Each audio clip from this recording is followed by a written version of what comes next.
Philippe, je te laisse la parole. Bonne conférence Ok, et à tout à l'heure pour les questions. merci. À tout à l'heure. Bonjour à tous. Écoutez, c'est avec grand plaisir de se rencontrer par le biais de ce webinaire. C'est un petit peu bizarre devant une machine, mais bon, on prend l'habitude maintenant. Et donc l'autre jour, Romain m'avait proposé de faire ce webinaire. Et au niveau des sujets, il y en a beaucoup qu'on aurait pu aborder, bien sûr. Euh, mais il y en a un qui me tient un petit peu à cœur. Et peu de temps après que Romain m'ait fait cette proposition-là, j'ai entendu encore dans des personnes qui avaient été dans des écoles où on prend le chronomètre pour mesurer la rapidité du pouls. Et on a vu encore le week-end dernier avec les candidats où il y en a pas mal qui sortent l'horloge pour compter les pulsations. Alors ça, c'est une pratique du monde médical. Le médecin fait ça. Ça correspond à des choses particulières de la physiologie, du diagnostic de la médecine occidentale. Mais en MTC, un pouls rapide et un pouls lent n'a rien à voir avec l'horloge. Mais vraiment rien à voir. Déjà, il ne faut pas oublier une chose, c'est que toutes ces notions-là ont 2500 ans. Or, il y a 2500 ans, Wang Ti n'avait pas une Rolex au poignet. C'était pas encore inventé. Donc, c'est autre chose, c'est un autre système. Et cette notion-là, elle est abordée dans le Neijing, bien évidemment, et entre autres, c'est repris dans le Tia Tzu. Moi, c'est un ouvrage que j'aime beaucoup, que je trouve très pédagogique sur tout ça, et qui va nous dire ceci, et qui va surtout nous réexpliquer ce que ça veut dire un pouls rapide et un pouls lent. Donc le texte, c'est dans le livre 1, chapitre 9, page 43. Le titre s'appelle La respiration du souffle autour du corps, les 50 tours du souffle nourricier, les 4 saisons et les divisions du jour. Comme d'habitude, dans ces textes, le titre pose les choses et affirme déjà certains éléments qui seront fondamentaux pour comprendre le texte. Donc déjà, on nous dit que le souffle tourne autour du corps. Je pense que tout le monde se rappelle que l'énergie nourricière, l'énergie défensive, Yin-Chi ou Ai-Chi, tourne autour du corps en fonction d'un rythme, 25 fois le jour, 25 fois la nuit. Ça, c'est le postulat de départ. Et ce qui est intéressant, c'est que le texte nous met ça en lien avec les 4 saisons et les divisions du jour. Donc ça, c'est vraiment important de comprendre que l'homme est dans l'interface ciel-terre. On est vraiment dans le principe même de cette tradition qui replace l'homme au sein du ciel-terre. On n'est pas isolé et on est complètement façonné par ces énergies-là. Donc, à chacun de travailler pour sentir les influences climatiques. Tout le travail de Laura Legge est magnifiquement bien exposé pour ça. À chacun de sentir que euh, les, euh, Il parle déjà de les l'oral. 5 éléments et la Terre qui nous porte ont des influences aussi, et que nous, on est au milieu de tout ça, et que le principe même de la vie harmonieuse, c'est d'être dans cet échange harmonieux des souffles du ciel et de la Terre. Et ça, c'est fondamental. Et donc, cette notion du pouls rapide et du pouls lent fait complètement référence à ça. Et vous allez voir le déroulé du texte. Donc, le, le texte du King continue comme ça. C'est Wang Ti qui demande comment circulent les 50 tours du souffle nourricier, Ying. Chipo répond, et c'est là où c'est magique quand on voit ces textes-là, comment sont construits les questions, les réponses et les phrases. Vous allez voir. Donc Chipo répondit, la révolution céleste a 28 mentions. Chaque mention a 36 divisions. Donc on nous dit au ciel, il y a 28 secteurs qui sont chacun répartis en 36 secteurs. Ça c'est simple, vous regardez le ciel, c'est répertorié depuis la nuit des temps, on le sait. Alors, chaque mention a 36 divisions. Et la phrase continue sans s'arrêter. Le souffle de l'homme fait un cycle complet en 1008 divisions. Donc on nous dit dans la même phrase que ce qui se passe là-haut et dans l'homme, c'est la même chose. Et le texte dit ceci. Les méridiens et les loups de l'homme, en haut, en bas, à gauche, à droite, en avant et en arrière, font 28 vaisseaux. La révolution dans le corps entier est de 16 toises et 2 pieds, ce qui correspond à 28 mentions et pendant un jour et une nuit à la descente de l'eau dans la clepsydre de sans encoche. Cette phrase nous dit qu'il y a 28 méridiens, 28 mentions, et que tout cela circule dans un rythme particulier qui équivaut à 16 toises et 2 pieds, c'est-à-dire tout le parcours dans le corps humain le long des méridiens, et tout cela se fera dans un temps donné qui est les 100 encoches de la clepsydre, c'est-à-dire 24 heures. Voyez. Donc dans cette phrase-là, on nous dit que le rythme, il est là.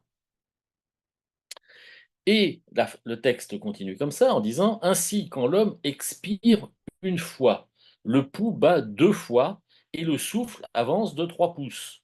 Quand il fait une inspiration, le pouls bat également 2 fois et le souffle avance de 3 pouces. Dans un cycle respiratoire, le souffle avance de 6 pouces. En 10 respirations, le souffle avance de 6 pieds et le soleil parcourt 2 divisions. Et tout le long du texte, on va nous donner comme ça la progression des énergies corporelles en lien avec la marche du soleil. Et, et là, on a effectivement cette notion de rapidité ou de lenteur par rapport à la marche du soleil et par rapport aux énergies physiologiques corporelles.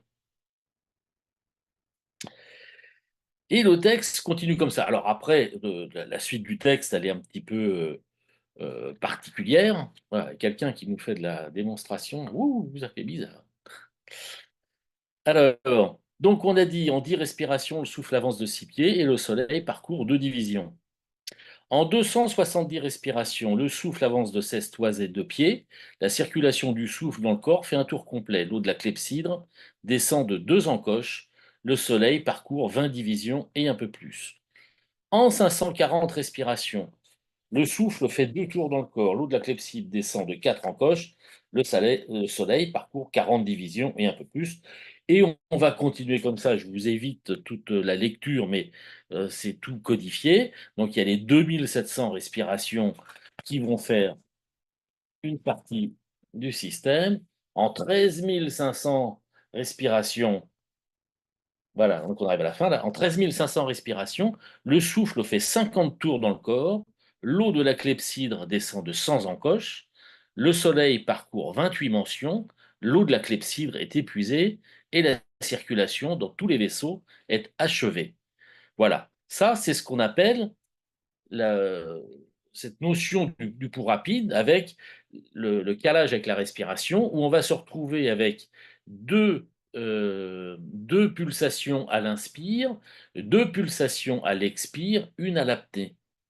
Et ça, c'est dans la prise d'épeau du Tia Chi King, le livre qui est consacré au pouls.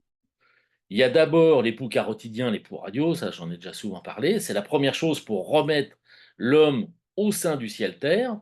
Hein, quand on fait les poux carotidiens, les poux radiaux, c'est vraiment prendre les poux des axes pour les remettre dans la verticalité, dans le ciel-terre. La deuxième forme de prise de pouls, c'est celle-ci. C'est-à-dire que l'homme est placé dans le ciel-terre, et avec ça, là, on voit s'il est rythmé dans ce ciel-terre.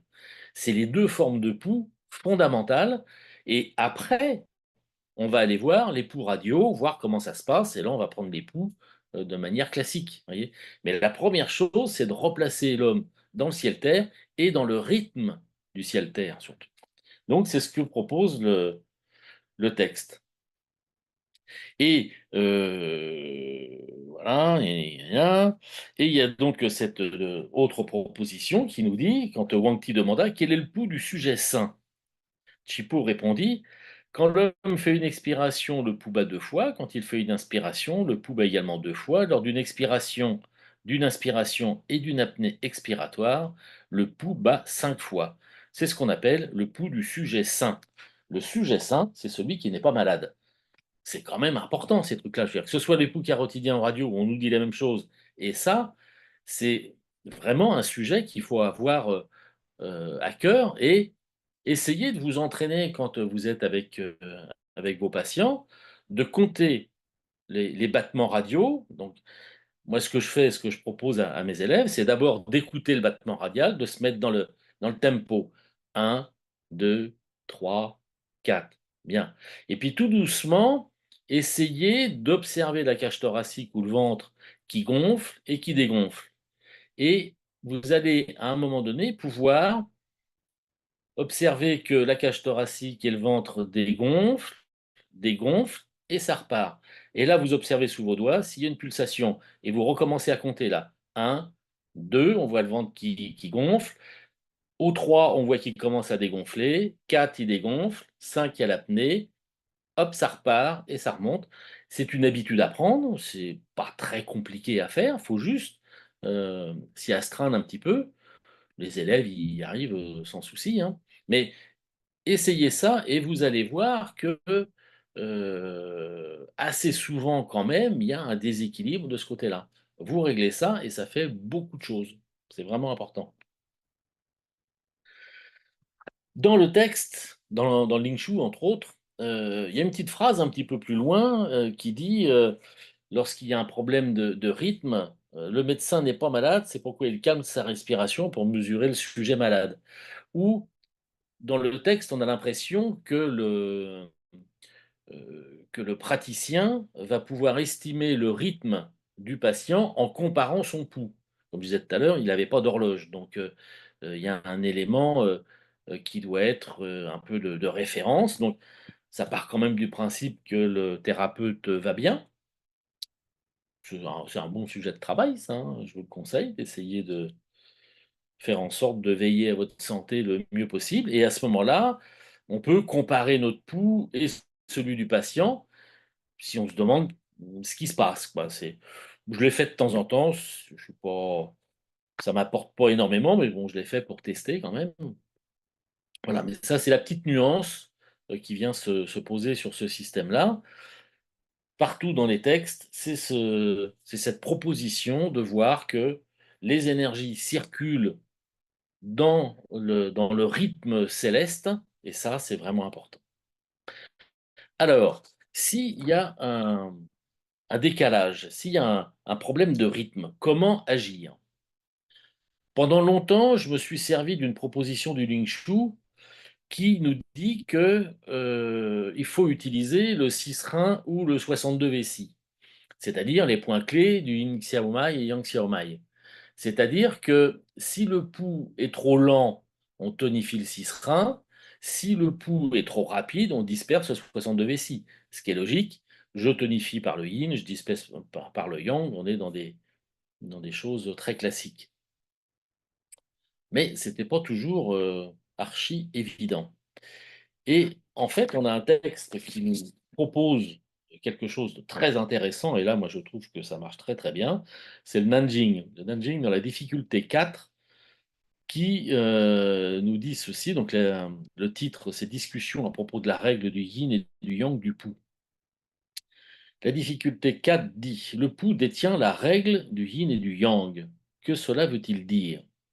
Réponse: l'expiration sort du poumon et du cœur, tandis que l'inspiration entre au rein et au foie. Entre l'inspiration et l'expiration, la rate reçoit les saveurs des céréales, son pouls est au centre. Donc ça, c'est intéressant parce que on nous dit du coup que dans l'observation que vous allez faire avec votre pouls, si par exemple il y a un seul battement à l'inspire, ce qui arrive très souvent, et ben, ce qu'il faut, c'est aller tonifier cet inspire. Et cet inspire, nous dit le Nanjing, est sous la dépendance de la rate et du foie. À ce moment-là, vous allez tonifier le rein et vous allez voir le pouls qui se corrige. Alors, quand je dis tonifier le rein et la rate qui se corrige, oui, il faut trouver le bon point. Donc là, vous avez votre anamnèse, vous avez la langue, vous avez toutes vos connaissances habituelles de médecine chinoise pour aller voir quel point vous allez prendre pour tonifier le rein. En ce moment, on est en automne, le 7 rein marchera magnifiquement bien. Alors, quand je parle, moi, en rein, etc., j'entends beaucoup l'eau, hein. Donc, je ne vais pas travailler que le rein, je peux aussi travailler la vessie. Donc, 67 vessies peut aussi me servir. Là, ça va dépendre des poux, ça va dépendre. Moi, je me sers aussi beaucoup du bas de ça commence à être pas mal connu, ce truc-là. Mais pour moi, c'est un outil indispensable. Donc, en fonction du bas de jeu, je vais choisir mes points. Mais bon, disons que on peut en ce moment, tout à fait à loisir, piquer le 7 rein, éventuellement le 3 rein, hein, ils sont tonifiés en ce moment, on peut s'en servir et là, à ce moment-là, vous allez voir l'inspire qui va prendre de l'ampleur. Heu, dans les propositions de points, il y a, plusieurs choses qui sont proposées. Il y a l'Oralleg qui propose aussi des points qu'on retrouve aussi dans d'autres endroits. Donc tout ça, c'est tout à fait pertinent et intéressant. Ça peut être, par exemple, de piquer le 6 jet de mots ou le 7, 7 jet de mots. Donc bah, le point maître du foyer inférieur, on est toujours dans cette énergie du rein, dans cette énergie du foyer inférieur, et on peut redynamiser tout le système comme ça. J'ai fait ça cette semaine là, sur un patient, là. Ça a été impressionnant au moment où j'ai piqué le 6 jet de mots de sentir la puissance de sa parole. C'est quelqu'un qui venait, qui avait un problème de puissance de parole, entre autres. Et au moment où j'ai piqué, mais alors c'est comme si on mettait une pompe avec un souffle qui monte là-haut, alors trouver une voix puissante et tout, c'était intéressant. On est dans ce système-là, donc si ces 7 jets de mots sont fort intéressants. Il y a aussi des propositions qui sont faites, donc moi je vous parle du 7 rein, du 3 rein, le 4 rein peut être intéressant, hein, le point le haut. Heu, ça peut être utilisé de plein de manières, ce point-là. Enfin, on n'est pas là pour parler de ça, donc je vais avancer. Il y a aussi Georges Soulet-de-Morand qui propose des points pour la tonification du San Xiao et pour la tonification des foyers. Et pour le foyer inférieur, il va proposer le 4 terre, qui est le point yuan du TR, et qui va mettre en relation bah, ce foyer inférieur, l'énergie yuan, et relancer le système. Ça marche bien aussi. C'est à vous de tester après en fonction de votre patient, en fonction de l'anamnèse, en fonction de la saison, en fonction de votre humeur, de vos connaissances. Enfin, vous faites au choix. Il m'est arrivé aussi, parce que le texte dit bien que c'est rein et foie. Il m'est arrivé aussi de prendre un point sur le rein, un point sur le foie. Parce que le patient, dans sa problématique, dans son bas il y avait une déficience de l'eau et du bois. Donc, cette fois-là, j'ai pris les 2 et ça a bien marché aussi, hein. On se sert pour ça de tout ce qu'on sait faire de manière habituelle, hein, avec vos outils classiques, hein, pour aller travailler là-dessus. Mais j'insiste, c'est tellement puissant, tellement important que ça vaut vraiment le coup d'aller jeter un œil. Au niveau de l'expiration, là, c'est sous la dépendance du poumon et du cœur. Pareil, s'il n'y a pas assez au niveau de l'expire, eh ben, je vais aller tonifier, par exemple, le 17 Renmaï qui est proposé, qui est le point Danzong, le grand point maître de la poitrine, qui est le point mère du souffle, un grand point qui va collecter en même temps Zongqi, cette énergie fondamentale là. Bah là, c'est intéressant d'aller le tonifier. Alors à l'aiguille ou au moxa, moi je trouve qu'au moxa ça marche vachement bien, hein, et aller le retonifier, et là, ça va permettre de relancer le système. Maintenant, s'il y a une expiration qui est trop longue, eh ben là, on peut peut-être disperser un petit peu, soit le 17 Renmaï, j'y vais mollo, moi, sur ce point-là, en dispersion. Je le fais quand c'est indiqué, mais bon, c'est quand même un point tellement important. Souvent, je vais prendre plutôt le 18 Renmaï, juste au-dessus, hein, surtout si une connotation émotionnelle, c'est le point nœud du Tsuyin, donc il est intéressant. Ou sinon, dans les points proposés, on peut avoir le 7 poumons, hein, et dans ces cas-là, on peut disperser le 7 poumons quand il y a trop de battements à l'expire. Dans les points de Soulet de Morand, c'est le 1 TR. Donc le 1 TR, si c'est en insuffisance, bah, je tonifie, si c'est en excès, je disperse. Je fais juste une petite aparté sur tonification, dispersion, c'est pareil, on entend souvent l'énergie, c'est ce qu'elle a à faire. Je suis plus d'accord avec ça, même si je l'ai beaucoup utilisé, qu'il m'arrive de le faire encore, mais heu, plus on va observer les choses, plus on va affiner notre travail et plus on va suivre le Neijing qui n'arrête pas dans tous les chapitres de dire: «Méfiez-vous, ne vous trompez pas entre dispersion, tonification», et bah, plus on avance, plus on se rend compte que c'est vraiment important et qu'il est important de savoir définir si on tonifie, si on disperse. Est-ce que c'est plein? Est-ce que c'est vide? C'est vraiment important. Et puis lorsque c'est, dans le temps, d'apnée, c'est-à-dire à la fin de l'expire, il y a un moment où normalement il y a un battement, il se passe rien. Hein, il y a des fois, il y a des gens, les gens expirent et boum, ça repart tout de suite à l'inspire et ça prend comme ça. Il manque l'apnée. Donc là, à ce moment-là, c'est la rate qui est en dysfonctionnement, toujours pareil. Vous allez, faire votre bilan, la langue et cetera. Si c'est en vide, eh ben, vous tonifiez, si c'est en plein, vous dispersez. C'est-à-dire, vous allez la débloquer, hein. On sait bien que la rate peut, se bloquer facilement. Alors n'oubliez pas que quand je dis rate, c'est rate estomac, c'est un couple que l'on connaît, intimement lié et que peut être intéressant de disperser l'estomac quand, la terre est en plénitude. Donc, dans les points proposés, ça peut être par exemple 12 jeux de mots, hein, soit en dispersion, soit en tonification. Ça peut être aussi le 6 mètres du cœur, hein, qui est un point important pour la régulation du foyer moyen, entre autres. Ou dans les points que propose Soulier de Morand, c'est le 9 TR, qui va pouvoir aller agir sur cette phase d'apnée. Voilà, donc ça donne des outils intéressants et ça permet de travailler sur cette notion de pouls rapide et de pouls lent. Voilà. Après, il y a quand même pas mal de choses qui se disent dans le texte où on peut avoir des qualités de pouls particulières par rapport à ces systèmes-là. Je ne vais pas rentrer dans ces détails-là ce soir parce que ça demande un travail un peu plus fouillé. Mais honnêtement, c'est pas quelque chose que je travaille énormément. Je me sers surtout, moi, de cette rythmicité que je vais travailler de cette manière-là. Et en général, une fois que ça s'est calé, je passe au pouls radio. Et là, je vais pouvoir travailler sur les qualités des pouls à ce moment-là. Et les remettre en accord avec la saison, avec le climat, avec la personne, etc. Voilà, en quelques mots, ce que l'on peut dire sur ce sujet. Est-ce que, alors là, j'ai pas ça en vision, dans le chat, je vais voir ce qu'il y a dans le chat. Alors, ça, c'est du système 1. Bon, voilà. Est-ce qu'il y en a qui auraient des questions par rapport à ça? Est-ce que, Alors, si jamais vous avez des questions, utilisez le chat. Comme ça, vous envoyez à tout le monde et on lira les questions en direct. Merci.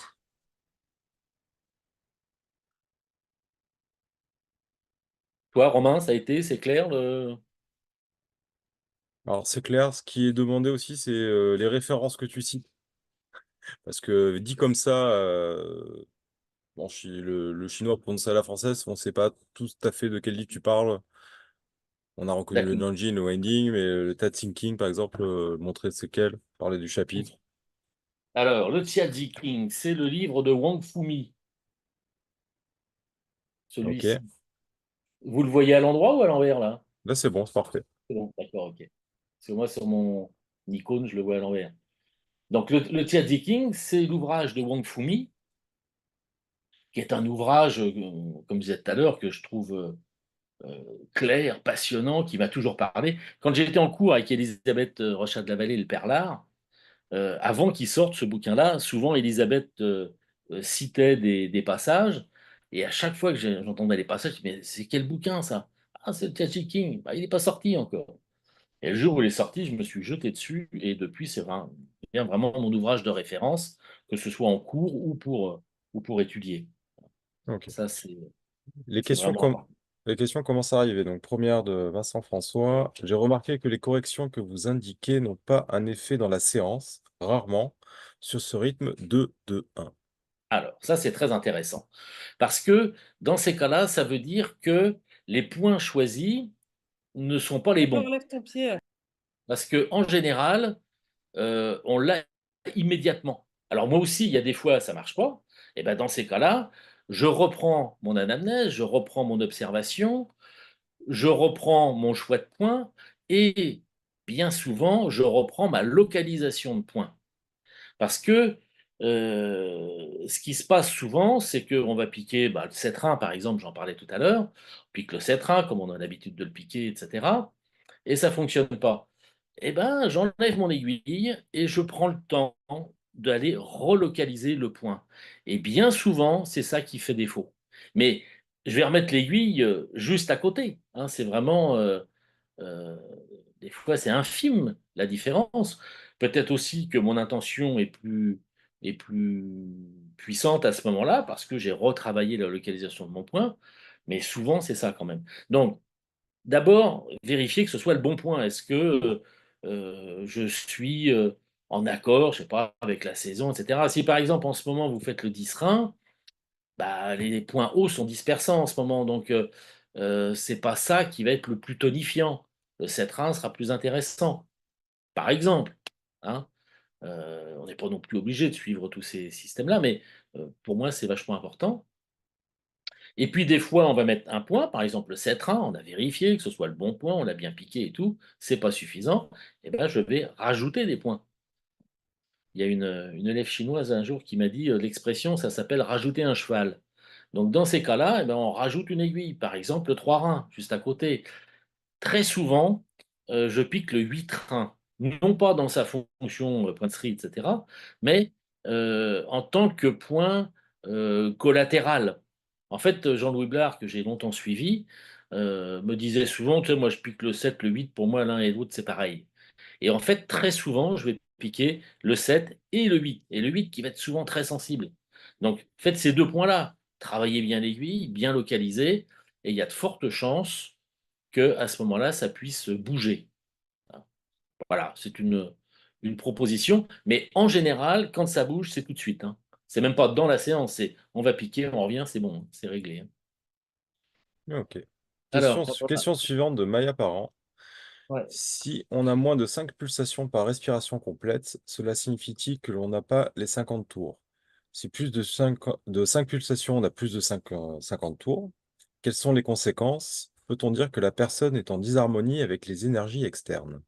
Bien sûr, si ce rythme-là n'est pas calé, c'est que la personne n'est pas calée sur ce qui se passe. Donc, si le pouls est, là je vois par exemple sur, c'est Benoît, est-ce que c'est Benoît Malfait? Auquel cas je fais coucou.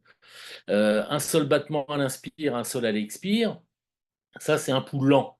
Donc là, à ce moment-là, c'est un pouls déficient, c'est-à-dire que la personne est en vide d'énergie de manière assez importante. Donc là, il va falloir retravailler, retonifier fortement, beaucoup repartir au niveau du rein, hein, au niveau du signe du rein même, pour que la personne puisse récupérer. Ça, c'est des cas de figure où les gens ont vraiment beaucoup épuisé leur énergie. Lorsque c'est l'inverse, lorsque c'est l'expire, c'est des gens qui vont être beaucoup dans le yang, qui n'ont pas encore épuisé le yin ni les réserves, mais qui vont être beaucoup dans le yang. Donc là, il faut aller disperser. C'est là où je vais me servir, par exemple, du 62 Vessi. Alors, tu me demandais les références de texte. Euh, c'est là que je l'ai mis. Voilà. Merde, c'est quel. Le Lingshu 28, voilà, qui nous propose ça, hein, où on va pouvoir réguler ces rythmes-là par le 62 Vessi, le 6 rein. Le yin xiao, c'est mouvement du yin, mouvement du yang. On est dans ce système-là. Donc un pouls qui a plus que 5 comme ça, et ben là, je vais aller disperser ce yang. N'oubliez pas de tonifier du yin aussi, hein, et ça va permettre de réguler ça. Alors, pour revenir à la question d'avant, il m'est arrivé sur des pouls comme ça, où c'est très rapide, très désordonné, de devoir le faire sur 2 ou 3 séances. Là, c'est dans les cas où c'est un peu compliqué comme ça. Mais sinon, lorsque c'est un inspire, deux elle expire, un l'apnée, quand il manque juste un comme ça, boum, ça joue tout de suite. Voilà, est-ce que j'ai répondu à ça? Alors, on a une autre question. J'ai un podologue de Bretagne. J'ai entendu que si on avait un rythme 1, 2, 1, le foyer inférieur est en plénitude. Si on a 3, 2, 1, le foyer inférieur est en vide. Qu'en penses-tu? Voilà. Alors ça, je pense que c'est le travail de l'aura, hein. où elle va proposer des choses comme ça, que j'ai essayé de travailler, d'observer. Pour l'instant, moi, dans ma pratique, je l'aborde pas comme ça, hein. Donc là, ça fait un, donc un, elle inspire, 2, elle expire, un en apnée. Le foyer 1 fait en plénitude. Voilà, bah moi je pars plutôt sur le vide à ce moment-là. Donc c'est à voir. 3, 2, 1 dans ces cas-là, moi je dirais l'inverse, c'est plutôt en plénitude. Mais c'est vrai qu'avec Laura, dans notre travail, tous les deux, par exemple, sur la technique des points nœuds, elle va tonifier les points nœuds, moi je les disperse. On a des pratiques qui paraissent opposées comme ça, ce qui, moi, je ne remets pas en question son travail, qui est excellent, hein. Mais on sait bien dans la médecine chinoise que dans nos pratiques, il peut y avoir plusieurs perspectives, plusieurs modes. Essayez, testez, hein, voyez si pour vous, ça vous cause cette formule-là, et ben vous faites celle-là, et puis la mienne, bah, vous l'oubliez, hein, c'est pas grave ça. Mais voilà, moi j'en suis là à ce niveau-là. Voilà, voilà. Une autre question. Visiblement, pour le moment, les questions, ça a l'air d'être bon. Si tu as quelque chose à continuer, n'hésite pas. Ok. Bah, c'est vrai que c'est un sujet qui est très important, qui est assez rapide à définir, hein, surtout que bon là, c'est tous des praticiens, on connaît tous le système. Donc, il n'y a pas des tonnes de choses, mais juste essayer d'avoir en tête euh, cette notion, l'importance de ce système-là. Alors, qu'est-ce que j'ai mis d'autre, moi, dans mon polycope? Tout ça, j'en ai parlé.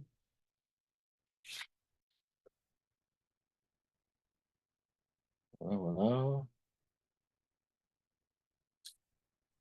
Non, ce que je peux dire, c'est que revenir un petit peu sur la notion d'époux, avec cette importance de d'abord l'époux carotidien, les radios, puis cette forme de prise de pouls. La suite du King propose d'observer s'il y a 50 battements, s'il n'y a pas de manque dans 50 battements, qui permettrait de revenir justement sur la notion antérieure, c'est-à-dire que s'il y a des manques, on va pouvoir aller retravailler sur les organes où il peut y avoir un lien entre, c'est ce que je lisais l'autre jour là, dans je ne sais plus quel bouquin, où justement il peut y avoir un lien entre, par exemple, une difficulté d'inspire, un battement à l'inspire, ça peut signer le rein ou le foie qui est vide, et en même temps, si on compte les 50 battements, s'il y a un organe qui est en déficience, eh ben, ça peut être justement le rein. Il peut y avoir un parallèle à faire entre ces deux formes de prise de pouls qui sont l'un à la suite de l'autre dans le texte, et ça peut permettre d'affiner un petit peu le système. Voilà, ça c'est un truc qui peut être comme ça. Maintenant, quand il y a des manquements au niveau, euh, au niveau battement, comme ça, j'ai un peu tendance, moi, plutôt à aller jeter un œil sur le cœur et voir ce qu'il dit. Voilà. Et donc, une fois que ça c'est fait, ben là, vous partez sur la qualité des pouls radio. Et là, vous allez voir que souvent, en ayant modifié ces systèmes-là, en les ayant calés et réharmonisés, vos pouls radio vont être complètement différents. Et surtout, on va avoir un impact plus rapide et plus direct sur le patient. Vous voyez bien qu'il y a des fois, il y a des patients, on fait une séance, deux séances, c'est un petit peu mieux, puis ça revient, puis c'est un peu mieux, puis ça revient. Ça coince un petit peu comme ça. Souvent, une fois qu'on a régulé ces systèmes-là, eh ben, une aiguille et boum, ça bouge beaucoup plus facilement. Voilà ce que je peux rajouter. Euh, Allez-y, posez des questions, hein. Moi, je suis friand de questions. Dans mes cours, c'est ce que je demande toujours à mes élèves, posez-moi des questions. Arrêtez-moi et posez des questions. C'est une manière de me faire dire certaines choses qui ne me viendraient pas forcément à l'esprit sur le moment, hein. Donc, n'hésitez pas, même si vous n'êtes pas d'accord, hein, je suis preneur, moi, hein. C'est toujours intéressant, ça.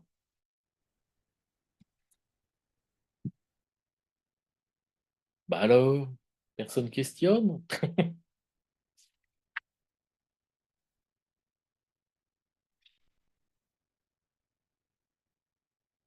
Bon, qu'est-ce que Alors, je il y peux a vous dire d'autre? question. Alors, c'est Ah, Greg. Alors, vous faites la prise de pouls, le patient assis ou allongé? alors, j'ai toujours eu l'habitude de prendre le pouls avec le patient allongé. Parce que quand j'ai commencé à apprendre, on a appris comme ça. Au fil du temps, entre autres avec mes élèves depuis que j'enseigne, bien souvent, on est en train de faire cours et on va faire une prise de pouls assis. C'est vrai que c'est fort intéressant, hein. Mais moi, dans ma pratique, en général, le pouls, le patient, il est allongé. C'est-à-dire que dans mon entretien, toute la partie d'entretien, d'anamnèse et tout ça, on est assis au bureau, on discute. En général, on discute de manière assez profonde. J'aime bien aller, faire une quête de sens, donc on est en discussion comme ça et lorsque, on est arrivé au bout de la discussion, je propose au patient d'aller s'allonger et à ce moment-là, je prends les pouls, allongés. Mais il arrive des fois, et je me suis amusé avec ça avec les élèves, c'est, de prendre le pouls allongé ou d'abord assis puis allongé, de voir les différences, parce que ça crée une petite différence et de voir si ça influe sur le diagnostic que j'avais, imaginé au départ. En général, on retombe bien sur le système, donc j'ai pas un besoin fondamental de reprendre les pouls, assis. Voilà. Alors des pouls qui changent dès la prise de pouls. Ah, Alors, la question d'Alexandra, c'est des poux qui changent dès la prise de pouls, des poux rapides qui deviennent plus calmes. Est-ce que tu aurais un indice? alors qu'est-ce que ça veut dire? Des pouls qui changent, heu, ah, dès la prise de pouls, avant même de poncturer. Bah, là, je pense qu'il y a, quelque chose à voir avec le patient qui, se calme ou s'énerve, quand tu prends les pouls.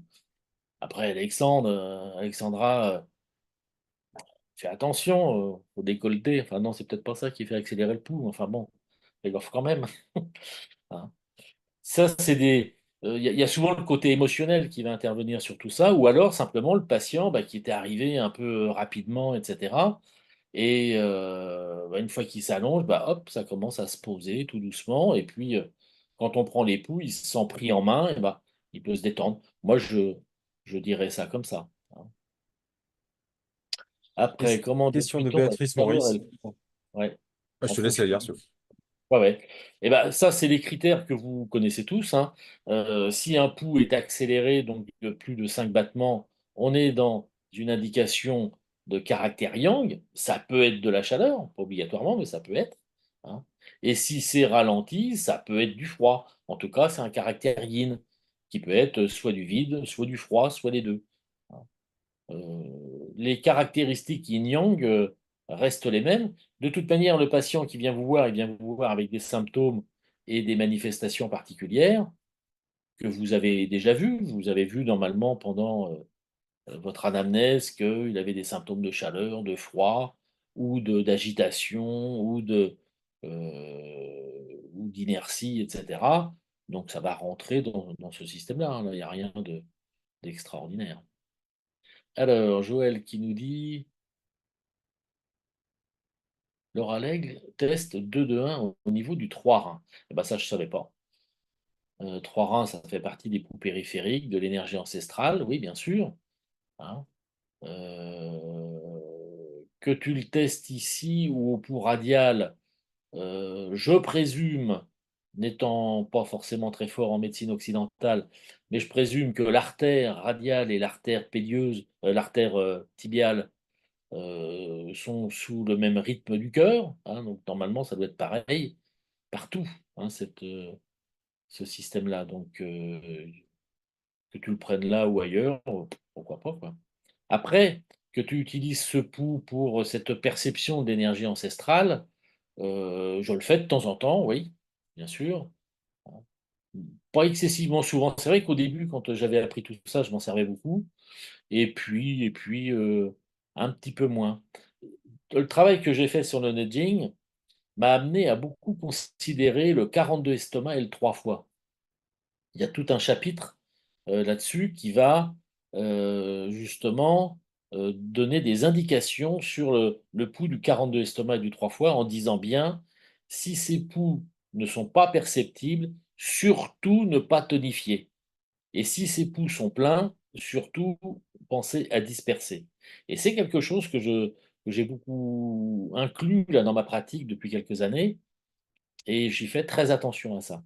Plus que le 3 reins en ce moment, mais allez, dès demain, je m'y relance. Je vais retrouver, je vais rechercher ça. Mais voilà, j'ai un peu plus à dire sur tout ça. Vincent dit c'est le même rythme. Bah oui, je pense que c'est le même rythme, 3 reins et artère radiale. Je pense que c'est ça l'indication. Une artère ne peut pas battre différemment dans un endroit ou dans un autre. Il y a un cœur, un système artériel, et les pulsations seront les mêmes partout, hein. Donc, ces choses-là, quel que soit le pouls que vous prenez, vous aurez le même, hein. Il n'y a pas de souci là-dessus. Voilà, voilà. Allez, une autre question. Peux-tu répéter 3 fois et 42 1? Alors, ce que dit le texte. Alors, pareil, Romain, il va me dire, oui, mais c'est où? Euh, où est-ce que... Alors, je vais prendre quelques secondes pour aller dans mon index. Alors, c'est où? C'est là. Hop, editing, ticking, index. J'arrive. Le temps que tout cela s'ouvre. Alors, maintenant, où est-ce que j'ai rangé ça? C'est dans les poux, je présume. Hop. Euh,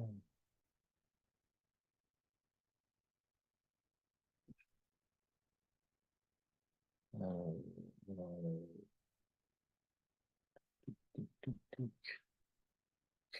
Alors, il y a plusieurs chapitres, hein. Pouls et poncture des points 42 estomac, 3 fois, 3 reins, 8 poumons. Ça va être le Ling Shu 9 et le Ling Shu 62 qui en parlent, et le Sowen 69 et 74. Ça, c'est pour les références. Maintenant, ce que dit le texte, c'est que quand vous allez prendre le pouls du 3 fois, vous savez que c'est les poux périphériques comme le 3 reins, le 3 fois et le 42 estomac. Quand vous allez prendre le pouls, si vous ne sentez pas le pouls du 3 fois, par exemple, et que vous aviez en tête de dire, ah bah tiens, je vais disperser le foie, je vais disperser le 3 fois, là, vaudrait mieux éviter et peut-être revoir l'anamnèse. Il n'y a peut-être pas une plénitude. Et pour le 42 estomac, pareil. Vous pensiez disperser l'estomac pour X raisons et le pouls est vide. Revoyez l'anamnèse et il faudra peut-être tonifier plutôt. C'est peut-être un autre point de vue. Voilà. C'est dans ce sens-là. Et ça, je trouve ça très intéressant. Moi, ça m'a très perturbé au départ. Et il y a des fois, je me suis retrouvé à me dire, bah oui, non, là, quand même, je voulais faire ça. Mais le pouls dit l'inverse. Donc, j'ai repris mon système et en fait, j'ai été travailler autrement, peut-être comprendre les choses autrement, et ça m'a permis de faire une autre séance. Voilà. Donc, c'est des petites choses comme ça qui sont très intéressantes. C'est tout un tas de trucs que j'ai relevé dans le Neijin quand j'ai fait mon boulot là-dessus, là, que je trouvais intéressant. Donc, je sortais ça, je mettais ça de côté, et puis dans ma pratique, eh ben, je me suis amusé à rajouter ça, et c'est des éléments intéressants.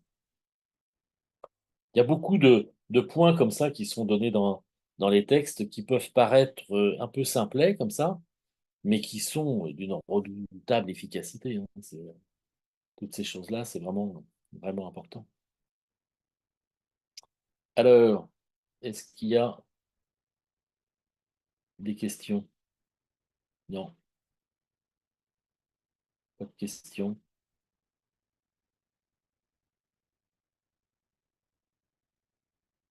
Bon, bah, je ne sais pas s'il n'y a pas de questions. Moi, j'ai plus grand-chose à dire sur ce système-là, à part vous conseiller d'essayer, de prendre le temps. Hein, c'est pas évident au départ de mesurer ses inspires et ses expires comme ça, mais ça le fait, hein, il y a pas grande complexité sur le système. C'est une histoire d'attention d'habitude, et vous verrez tout ce que ça peut apporter, ce truc-là.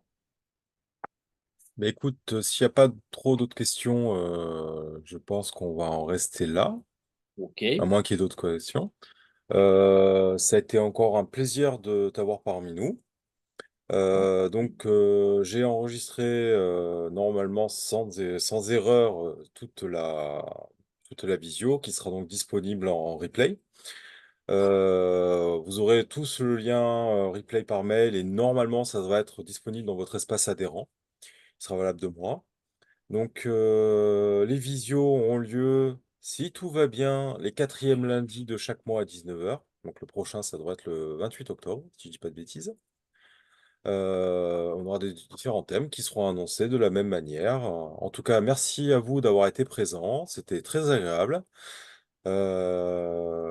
Merci Philippe Bah d'avoir oui, été, merci à tout tu le as été monde, hein. passionnant. Merci, Bon, bah vraiment j'espère. merci. Ça a été très J'espère, clair. j'espère. Merci à tous et je vous souhaite une bonne soirée et au plaisir de tous se revoir. Et à bientôt au Ok. congrès, comme on dit. À Au revoir tout le bientôt. monde. Salut.